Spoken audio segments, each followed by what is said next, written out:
Hello dear students. अपने पिछले lecture में हम मूविंग कॉइल गैल्वेनोमीटर की थियोरी हमने पढ़ी और हमने देखा उसके क्या यूजेस हैं। उसके मदद से हम एमीटर, वोल्ट मीटर और बहुत सारे ऐसे डिवाइसेस हैं जो हम बना सकते हैं। और हमने कुछ फॉर्मूला वगैरह भी देखे। फॉर्मूला क्या क्या थे हमारे, तो हमारे फॉर्मूला एक टॉर्क का फॉर्मूला था डियर स्टूडेंट्स, हमने पढ़ा था tau is equal to C theta, जहाँ सी जो है वो उसको ट्विस्ट कांस्टेंट या टॉर्जनल कांस्टेंट बोलते हैं। और ये रिस्टोरिंग टॉर्क था जिसकी वजह से वो कॉइल जो है वो वापस अपने ओरिजिनल पोजीशन पे लौट के आती है। और हमने फिर डिफ्लेक्टिंग टॉर्क और रिस्टोरिंग टॉर्क को इक्वेट किया था, तो हमने N I A B equal to C theta लिखा था। और फिर उसको डिफरेंशिएटिंग बोथ साइड्स करके हमने जो है D theta upon D I निकाला था, एन बी अपॉन सी। ये हमारा करंट सेंसिटिविटी था। ये जो रेशियो है ये हमारा करंट सेंसिटिविटी था। और ये जो रेशियो है ये हमारा वोल्टेज सेंसिटिविटी था, जिसको हम करंट सेंसिटिविटी अपॉन आर भी बोल सकते हैं।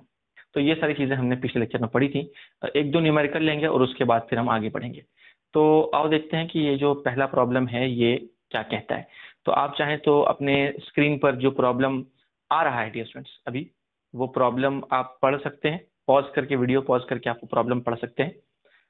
और उसके बाद हम देखते हैं डियर स्टूडेंट्स कि क्या क्या बातें दी हुई हैं यहाँ पे। तो यहाँ पर डियर स्टूडेंट्स जो नंबर ऑफ टर्न्स है वो 5 दिया हुआ है कि वो गैल्वेनोमीटर कॉइल में कितने टर्न्स है total. Total number of turns is 5। और जो क्रॉस सेक्शनल एरिया है वो कॉइल का जो क्रॉस सेक्शनल एरिया है वो है 2 × 10⁻² मीटर स्क्वायर। और जिस मैग्नेटिक फील्ड के अंदर उसको रखा गया है वो है 4 × 10⁻² टेस्ला। टेस्ला बोलो या वेबर पर मीटर स्क्वायर बोलो, बात एक ही है। टेस्ला बोलो या वेबर पर मीटर स्क्वायर बोलो, बात एक ही है। अभी ये वेबर क्या है, वेबर के बारे में आप आगे चल के पढ़ेंगे डिस्टेंस। ये भी एक अलग यूनिट है, मैग्नेटिक फ्लक्स की यूनिट होती है वेबर। तो वेबर के टर्म्स में भी हम मैग्नेटिक फील्ड के ऐसा यूनिट को डिफाइन कर सकते हैं, लेकिन कोई बात नहीं, उसकी टेंशन आप अभी मत लीजिए। वेबर पर मीटर स्क्वायर बोलो या टेस्ला बोलो, बात एक ही है। दैट इज द ऐसा यूनिट ऑफ मैग्नेटिक फील्ड। उसके बाद हम सी हमें दिया हुआ है टॉर्जनल कांस्टेंट जो है 4 × 10⁻⁹ न्यूटन मीटर पर डिग्री। अब ये न्यूटन मीटर पर डिग्री कहाँ से आ रहा है, तो अगर आप यहाँ देखें सी के लिए, तो सी क्या होगा, सी होगा टाउ अपॉन थीटा। तो टाउ का ऐसा यूनिट क्या होता है, tau is newton into metre.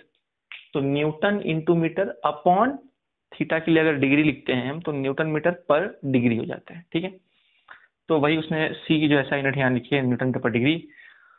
और क्या निकालना क्या है, पहली चीज तो हमें निकालनी है कि करंट सेंसिटिविटी क्या होगा। और वो भी करंट सेंसिटिविटी किस यूनिट में निकालना है, डिवीजन पर माइक्रो एम्पियर निकालना है। डिवीजन पर माइक्रो एम्पियर में हमको निकालना है। देखो डिवीजन बोलो या डिग्री बोलो, बात एक ही है। डिवीजन बोलो या डिग्री बोलो, बात एक ही है, पर माइक्रो एम्पियर। ठीक है, तो करंट सेंसिटिविटी निकालना है, वोल्टेज सेंसिटिविटी निकालना है। और उसने बोला है कि फुल स्केल डिफ्लेक्शन जो है 50 डिविजन फॉर 25 मिली वोल्ट, यानी 25 मिली वोल्ट के लिए फुल स्केल डिफ्लेक्शन मिल रहा है, यानी 50 डिवीजन। तो टोटल नंबर ऑफ डिवीजन है वो 50 है, तो इतने मिली वोल्ट के लिए हमको फुल स्केल डिफ्लेक्शन मिल रहा है। ठीक है, और तीसरा हमें क्या निकालना है, रेजिस्टेंस ऑफ द गैल्वेनोमीटर। तो इतनी चीजें हमें निकालनी है। तो स्टेप बाय स्टेप चलते हैं। सबसे पहले तो हमें निकालना है करंट सेंसिटिविटी।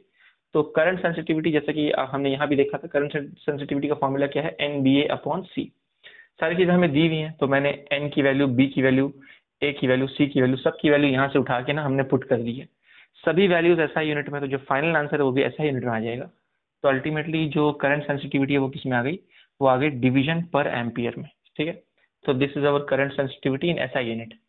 ठीक है, लेकिन हमें आंसर किस चीज में निकालना है, हमें तो निकालना है डिवीजन पर माइक्रो एम्पियर में आंसर निकालना है। तो हमें इस एम्पियर को माइक्रो एम्पियर में कन्वर्ट करना पड़ेगा। तो हमें पता है यहाँ कुछ नहीं, मतलब क्या, 1 लिखा हुआ है।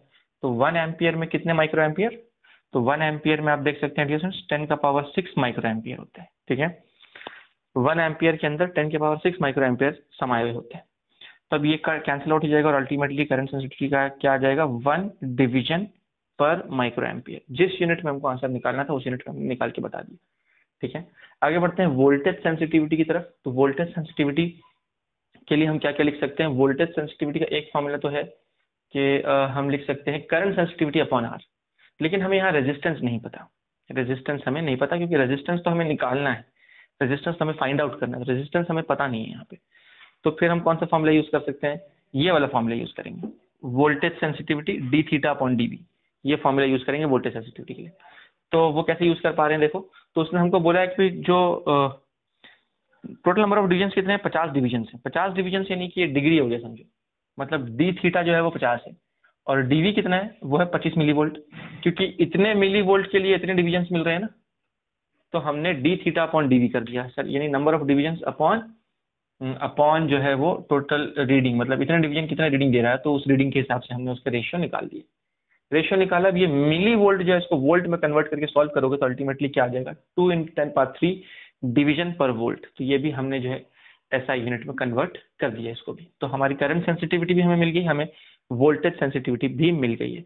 अब हमें गैल्वेनोमीटर का रेजिस्टेंस निकालना है, तो वो हम कैसे? देखो इस फॉर्मूला में जो आर है ये एक्चुअली क्या है? इस फॉर्मूला में जो आर है वो एक्चुअली आर जी है, रेजिस्टेंस ऑफ गैल्वेनोमीटर है। तो हम क्या लिख सकते हैं? देखो this is nothing but resistance of galvanometer. तो रेजिस्टेंस ऑफ गैल्वेनोमीटर क्या होगा? S I upon S V, वही मैंने यहाँ लिखा है S I upon S we.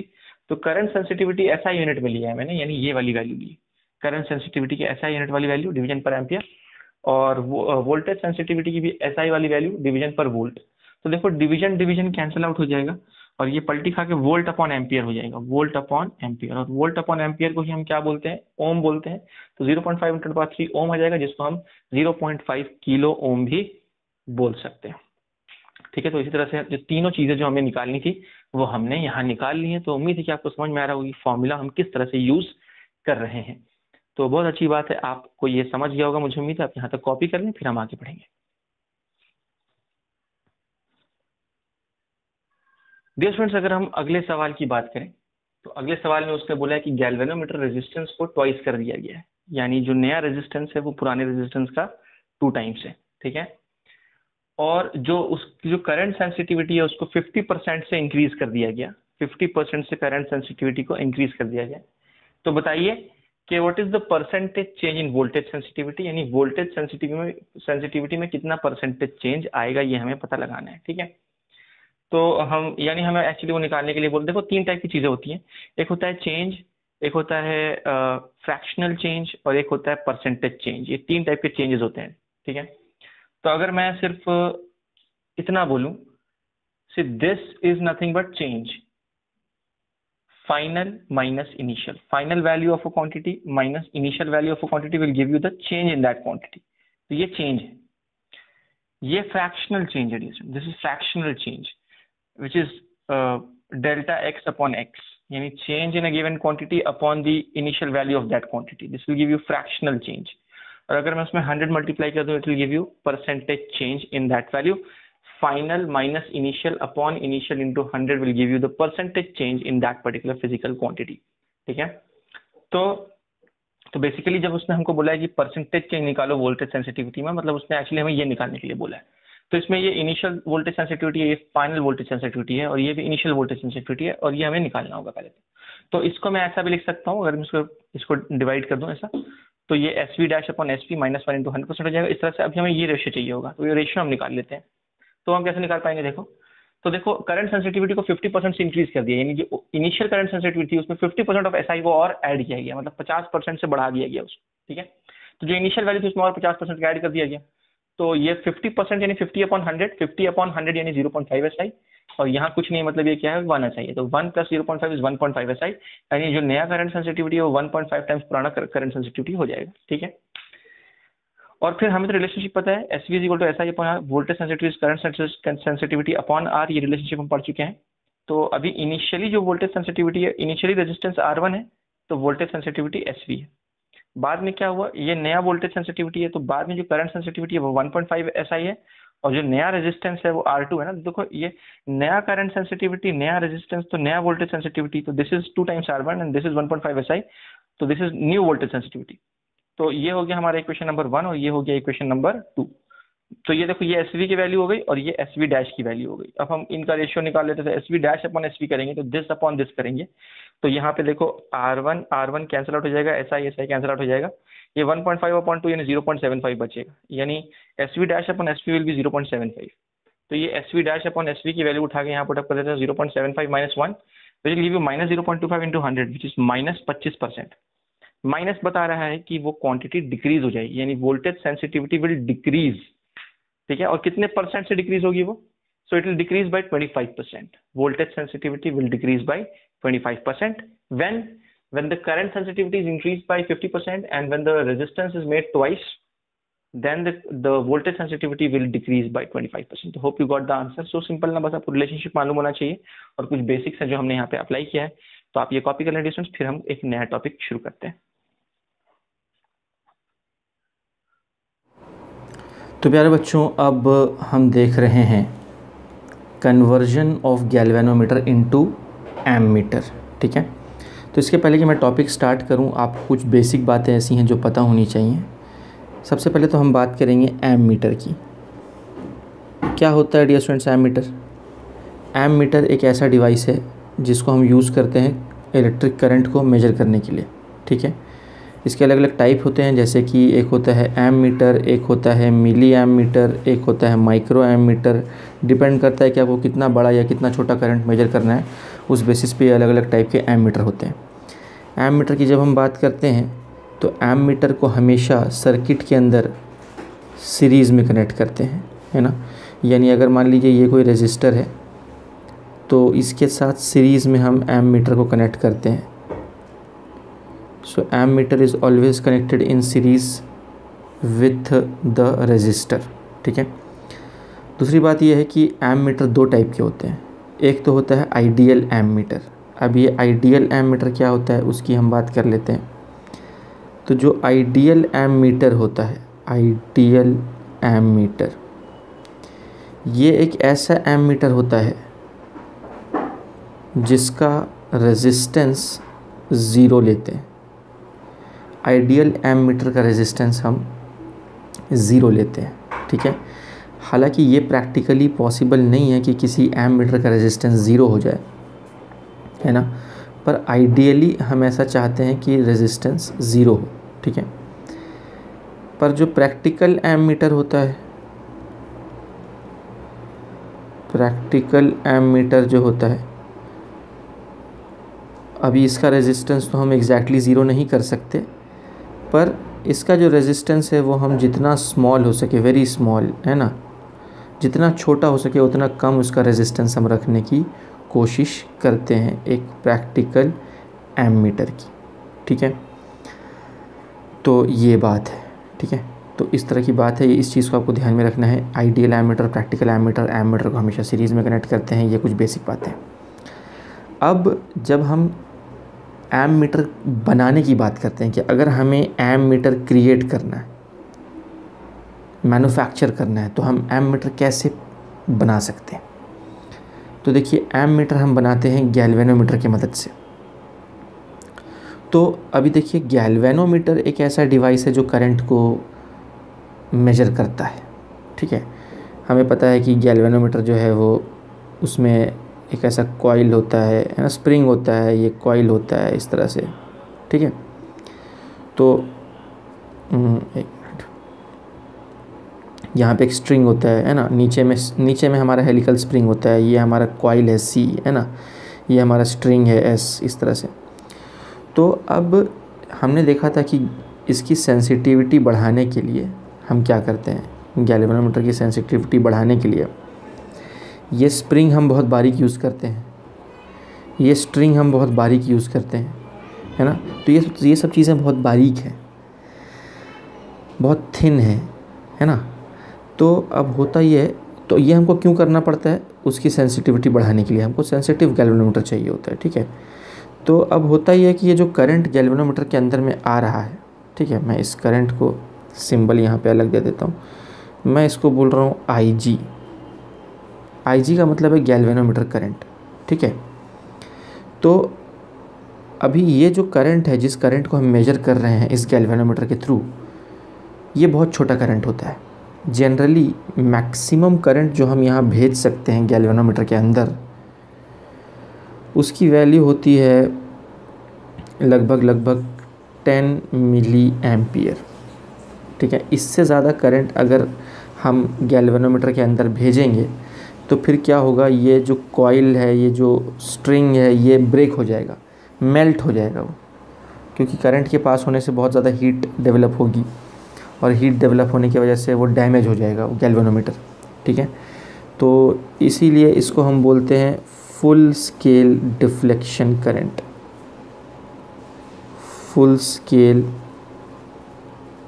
Deflection current, क्योंकि ये वो करंट है जिसके लिए गैल्वेनोमीटर फुल्ली डिफ्लेक्ट हो जाएगा, यानी उससे ज़्यादा और ज़्यादा डिफ्लेक्शन नहीं हो सकता। यानी कि अगर हम ये मीटर ले लें, ये इस तरह से मीटर हमने ले लिया, तो IG वो करंट है जिसके लिए फुल स्केल डिफ्लेक्शन, यानी यहाँ पे 10 मिली एम्पियर का मार्क है, यहाँ 0 का मार्क है, तो IG वो करंट है जिसके लिए इसका डिफ्लेक्शन फुल हो जाएगा, फुल यानी मैक्सिमम डिफ्लेक्शन हो जाएगा। ठीक है, तो ये वो मैक्सिमम पॉसिबल करंट है जो हम नॉर्मल सर्कमस्टेंसेस में एक गैल्वेनोमीटर के थ्रू पास करवा सकते हैं। ठीक है, पर देखा जाए तो ये करंट तो बहुत ही छोटा करंट है, क्योंकि ये तो 10 मिली एम्पियर है सिर्फ। तो अब हम बड़े करंट की वैल्यूज़ के कैसे मेजर कर पाएंगे? मान लो हमें मेजर करना है 50 मिली एम्पियर, तो हम मेजर नहीं कर पाएंगे यहाँ पे, क्योंकि अगर हम 50 मिली एम्पियर अंदर भेजते हैं तो गैल्वेनोमीटर हमारा डैमेज हो जाएगा। ठीक है, हमें मेजर करना है 100 मिली एम्पियर। ठीक है, तो ये सब करंट ये मेजर नहीं कर पाएगा, गैल्वेनोमीटर अकेला मेजर नहीं कर पाएगा। तो हमें कुछ मॉडिफिकेशंस करनी होती हैं, कुछ चेंजेस करने होते हैं एक गैल्वेनोमीटर में, ताकि वो ये फुल स्केल डिफ्लेक्शन से ज़्यादा करंट मेजर कर पाए। उसके रेंज को हम बढ़ाना चाहते हैं, क्योंकि अभी तो रेंज 10 मिली एम्पियर पे ही फिनिश है, पर अगर हम रेंज को बढ़ाना चाहते हैं, अगर हम चाहते हैं कि वो ज़्यादा रीडिंग दे, वो ज़्यादा करंट मेजर कर पाए, तो फिर हम क्या करते हैं, आइए देखते हैं। तो ये है conversion of galvanometer into ammeter. ठीक है, तो एमीटर बेसिकली हम किसको बोलते हैं? अगर हम पहली लाइन पढ़ें यहाँ पे, तो हम ऐसा बोलते हैं डियर स्टूडेंट्स कि a shunted moving coil galvanometer is called as an ammeter. एक शंट किया हुआ मूविंग कॉइल गैल्वेनोमीटर को ही हम एमीटर बोलते हैं। ठीक है, अब ये शंट क्या होता है? Shunt is a low resistance connected in parallel with the galvanometer. एक लो रेजिस्टेंस जो कि हम पैरेलल में कनेक्ट करते हैं गैल्वेनोमीटर के साथ, उसी को हम बोलते हैं शंट रेजिस्टेंस या सिंपली शंट। शंट का सिंबल S हम यूज़ करते हैं। ठीक है, तो ये शंट जो है वो किस तरह से होता है, मैं आपको ड्रॉ करके दिखाता हूँ शंट का। तो देखिए, ये जो गैल्वेनोमीटर हमने यहाँ पर लिया था डियर स्टूडेंट्स, तो ये सारा जो कॉइल्स है यहाँ पे 3 चीज़ें हैं। एक ऊपर स्ट्रिंग है, एक ये यहाँ पे रेक्टेंगुलर कॉइल है, और नीचे हेलिकल स्प्रिंग है। ठीक है, तो ये तीनों कंपोनेंट्स को कंबाइंड फॉर्म में, देखिए आपको मैं बताना चाहूँगा कि ये जो रस्सी है, ये जो स्ट्रिंग है, इसका भी कुछ ना कुछ रेजिस्टेंस होगा, ये जो कॉइल है इसका भी कुछ ना कुछ रेजिस्टेंस होगा, और ये जो नीचे हेलिकल स्प्रिंग है इसका भी कुछ ना कुछ रेजिस्टेंस होगा। यानी जो टोटल रेजिस्टेंस है इस गैल्वेनोमीटर का जो टोटल रेजिस्टेंस है उसको हम बोलते हैं RG। तो अभी कुछ बुक्स में इसको RG बोलते हैं, कुछ बुक्स में इसको G बोलते हैं। ठीक है, तो what is this? This is representing the total resistance of galvanometer. ठीक है, तो इसको RG या G से रिप्रेजेंट करते हैं। ठीक है, अच्छा, तो अब मैं आपको ये बता रहा था कि हम इस तरह से शंट यूज़ करते हैं। तो ये हम डियर स्टूडेंट्स इस तरह से, ये हमारा गैल्वेनोमीटर का रेजिस्टेंस हम शो कर रहे हैं यहाँ पे। ठीक है, और जो गैल्वेनोमीटर का रेजिस्टेंस है उसको हम फ़िलहाल सिंबल दे रहे हैं, मान लीजिए G। ठीक है, तो ये हमारा हो गया गैल्वेनोमीटर। तो ये जो कॉइल जैसा आपको दिख रहा है, इस कॉइल के अंदर सारी चीज़ें हैं। ये गैल्वेनोमीटर का टोटल रेजिस्टेंस हम सिंबॉलिकली इस तरह से शो कर रहे हैं। ठीक है, अब मान लीजिए यहाँ पे एक टोटल करंट I आ रहा है। ठीक है, लेकिन ये करंट बहुत ज़्यादा करंट है, ये अगर आगे बढ़ा तो ये इसको डैमेज कर सकता है। अब हमको गैल्वेनोमीटर को बचाना है, तो हम क्या करेंगे, यहाँ पे पैरेलल में एक रेजिस्टेंस कनेक्ट करेंगे जिसको हम शंट बोलते हैं। तो अब शंट क्या करता है मैं आपको बताता हूँ। अब होता ये है डियर स्टूडेंट्स कि वहाँ पर करंट 2 पार्ट में डिवाइड हो जाता है। ये जो भी टोटल करंट यहाँ से आ रहा है जिसकी वैल्यू बहुत ज़्यादा है, मान लीजिए 100 मिली एम्पियर है, तो अभी गैल्वेनोमीटर मैक्सिमम कितना मेजर कर सकता है? 10 मिली एम्पियर। और मान लीजिए ये कितना आ रहा है, ये आ रहा है 100 मिली एम्पियर, ठीक है। तो फिर ये शंट क्या करेगा, शंट बहुत ही लो रेजिस्टेंस होता है। यहाँ हमने देखा ना शंट क्या होता है, shunt is a low resistance, मतलब बहुत छोटा रेजिस्टेंस होता है।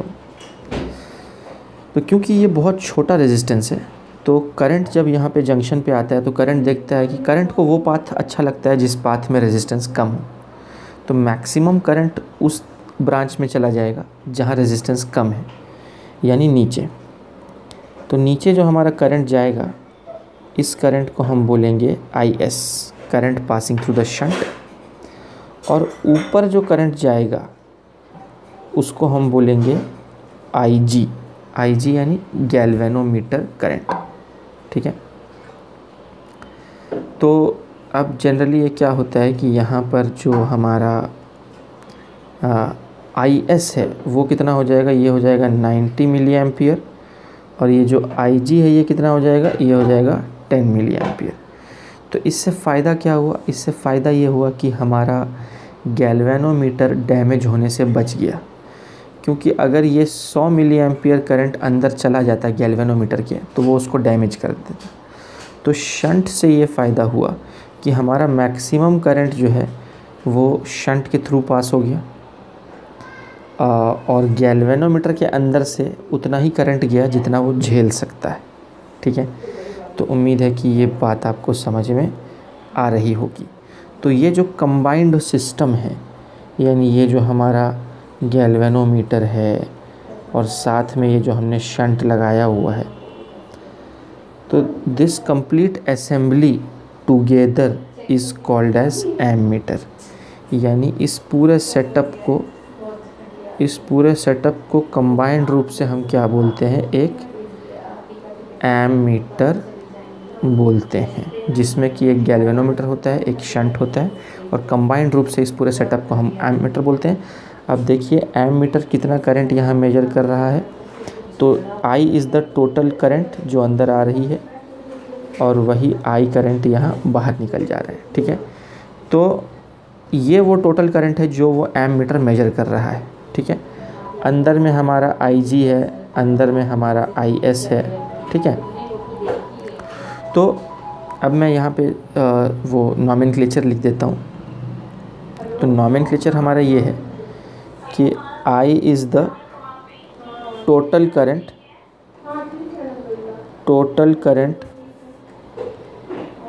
which is to be measured,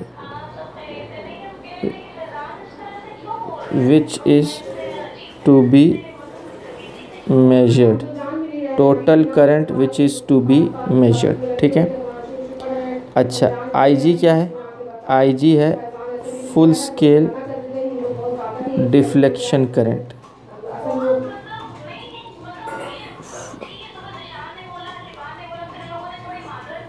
full scale deflection current, ठीक है।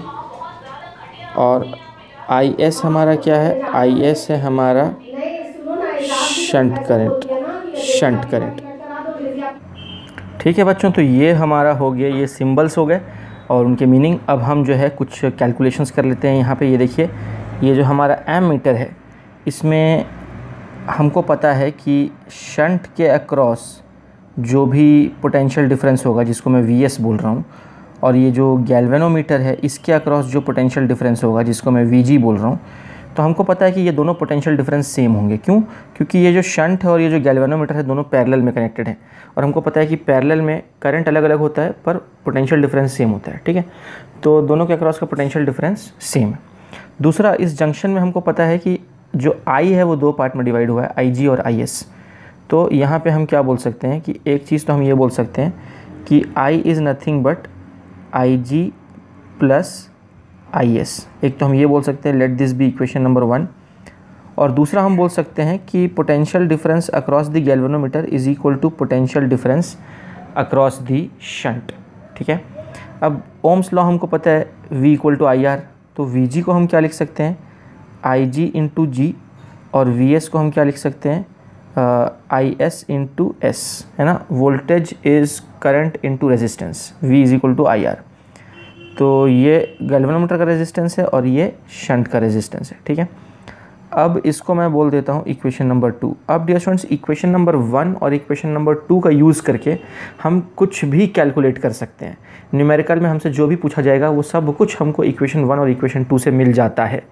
आपको एग्जांपल देके बताता हूँ। जैसे सपोज़ यहाँ पे अगर हमें शंट कैलकुलेट करना है तो हम शंट कैसे कैलकुलेट कर सकते हैं।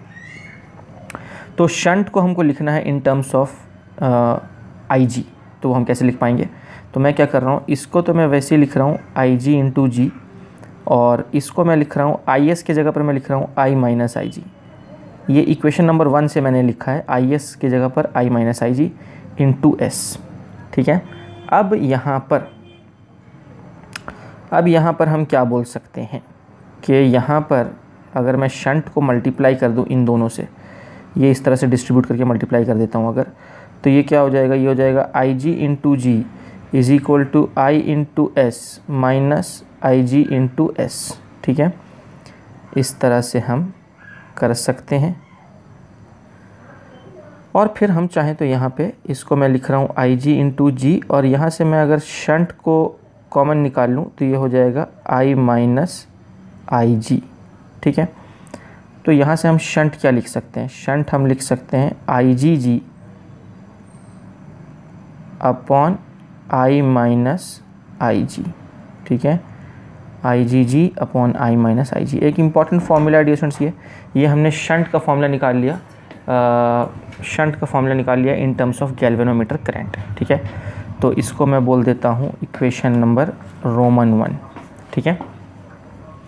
इसके अलावा हम और भी फार्मूला यहाँ से डिराइव कर सकते हैं। हम IG को I के टर्म्स में लिख सकते हैं, और हम IS को I के टर्म्स में लिख सकते हैं, है ना। बहुत सारी चीज़ें हम यहाँ पे कर सकते हैं, जैसे कि मैं आपको करके दिखाता हूँ कि सपोज़ डियर स्टूडेंट्स यहाँ पर मैं फिर से इक्वेशन नंबर 2 ही लिख रहा हूँ यहाँ पे, पर मैं उसको ऐसा लिख रहा हूँ, IG के जगह पर मैं लिख रहा हूँ इक्वेशन नंबर 2 में, आप देखिए IG के जगह पर मैं लिख रहा हूँ I माइनस IS, तो ये हो गया I minus IS into G is equal to IS into S. मकसद क्या है? शंट करंट निकालना, ठीक है।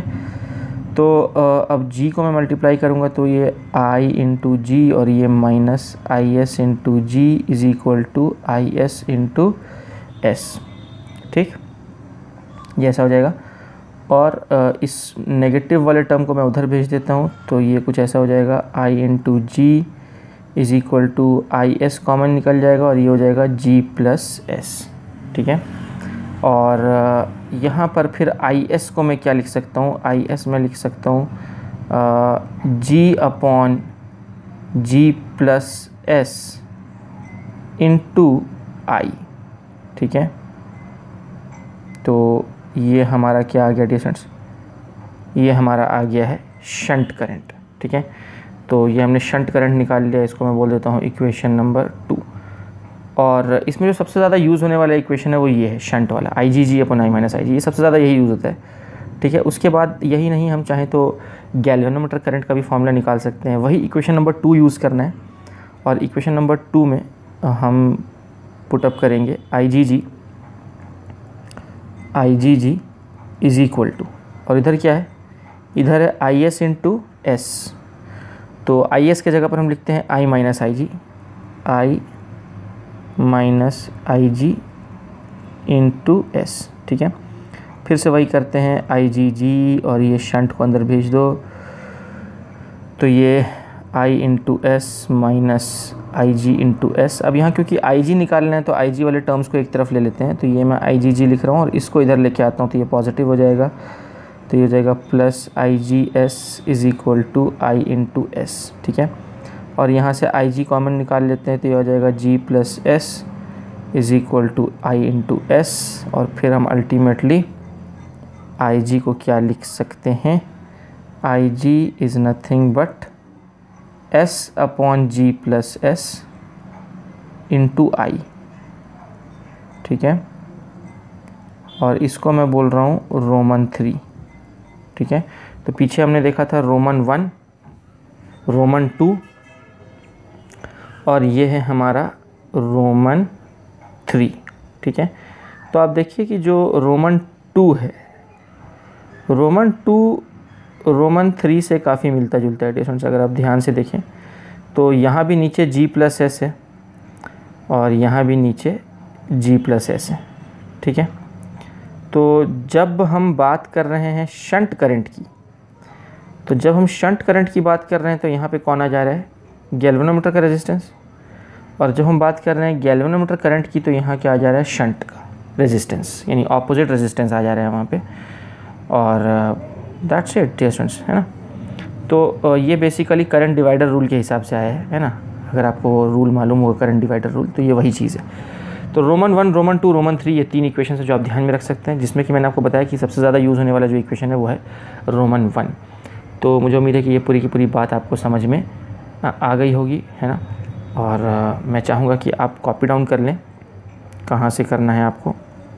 हाँ, आप चाहें तो पॉज करके पहले ये कॉपी डाउन कर लें, और एक बार ये कॉपी हो जाए तो फिर आप पॉज करके ये कॉपी डाउन कर लें, और एक बार ये कॉपी हो जाए तो फिर आप पॉज करके ये कॉपी डाउन कर लें, फिर एक बार ये कॉपी हो जाए तो फिर आप पॉज करके ये कॉपी कर लें, और एक बार ये कॉपी हो जाए तो फिर आप पॉज करके ये कॉपी कर लें, और फिर एक बार ये कॉपी हो जाए तो फिर आप पॉज करके ये कॉपी कर लें, और फिर एक बार ये कॉपी हो जाए तो फिर आप पॉज करके ये कॉपी कर लें, ठीक है।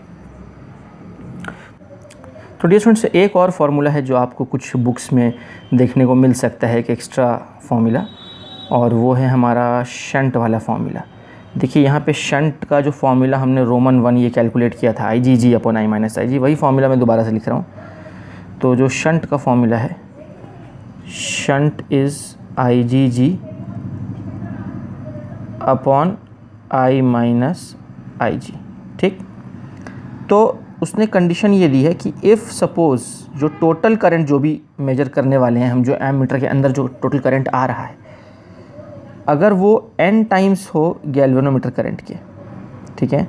तो अगर टोटल करंट n टाइम्स हो गैल्वेनोमीटर के करंट के, तो फिर ये जो फार्मूला शंट का मॉडिफाई करके भी हम लिख सकते हैं Ig/G, और यहाँ पे I के जगह पर n times Ig minus Ig, और इन दोनों टर्म्स में से अगर हम Ig को कॉमन निकाल लें तो ये Ig कॉमन निकल गया, अंदर क्या बचा n-1, ये Ig कैंसिल, ये आ गया G/n-1। तो देयरफॉर हम क्या बोल सकते हैं, shunt is nothing but G/n-1। तो ये भी एक ऐसे ही एक्स्ट्रा फार्मूला है जो आपको कुछ बुक्स में देखने को मिल सकता है, ठीक है। तो दैट्स इट, ये बताने के लिए बता दिया ताकि बाई चांस कहीं आपको ये फार्मूला देखने को मिले तो आप कंफ्यूज ना हो, ठीक है।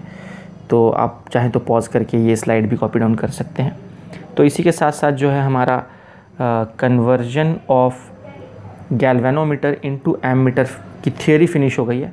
कुछ प्रॉब्लम्स भी हम लेंगे अपने अगले लेक्चर में, कुछ प्रॉब्लम्स मैं लेता हूँ इसके ऊपर। तो बहुत ईजी प्रॉब्लम्स आते हैं स्टूडेंट्स, मोस्टली प्रॉब्लम्स ईजी ही होते हैं। मैं आपको सॉल्व करके दिखाऊंगा अगले लेक्चर में, आपको बात समझ में आ जाएगी।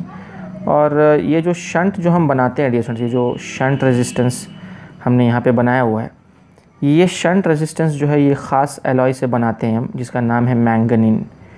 ये एक ऐसा एलॉय है जो एक तो जल्दी मेल्ट नहीं होगा कितना भी करंट वहाँ से फ़्लो हो जाए, और दूसरा ये है कि टेम्परेचर के बढ़ने से उसके रेजिस्टेंस में कोई ख़ास बदलाव नहीं आता है, यानी उसका टेम्परेचर कोएफिशिएंट ऑफ रेजिस्टेंस काफ़ी लो होता है ना। तो ये चीज़ है, तो इसका मतलब टेम्परेचर ज़्यादा करंट फ़्लो हो रहा है यहाँ से, हम जानते हैं कि यहाँ से करंट ज़्यादा झेलना है इसको, तो करंट ज़्यादा फ़्लो होने से भी उसका रेजिस्टेंस में कोई बदलाव नहीं आता।